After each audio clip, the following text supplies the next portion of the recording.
এই তোরা খুব তাল বাহানা করেছিস সেই কিস্তির টাকা নিয়ে। তা আমি গোপন সূত্রে জানতে পারিছি তোদের বাড়ি একটা হচ্ছে ছাগল আছে, ওই ছাগলে নাকি সোনার ডিম পাড়ে। ওই ছাগল আজকে আমি নিয়ে চলে যাবো যদি কিস্তির টাকা যে না দিস।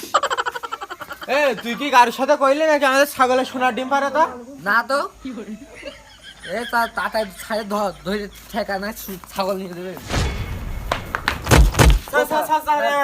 মাফ করে দেন, আমি আপনার টাকা এক্ষুনি পাঠাই দিচ্ছি। আপনার হচ্ছে বিকাশ নাম্বার দেন। এই তুই কি বুলাই বাম্বল নাকি? হ্যাঁ, বিকাশে কি এত টাকা আদান প্রদান করা যায়? ও সরি সরি স্যার, আপনি যে কথা কইছেন আমার মাথা মাথা সব ঘুরলট পাকাই গিয়েছে। তাহলে আপনি আপনার অ্যাকাউন্ট নাম্বার দেন, আমি আপনার টাকা পাঠাই দিচ্ছি সব। আচ্ছা ব্যাংক অ্যাকাউন্ট নাম্বার তোল।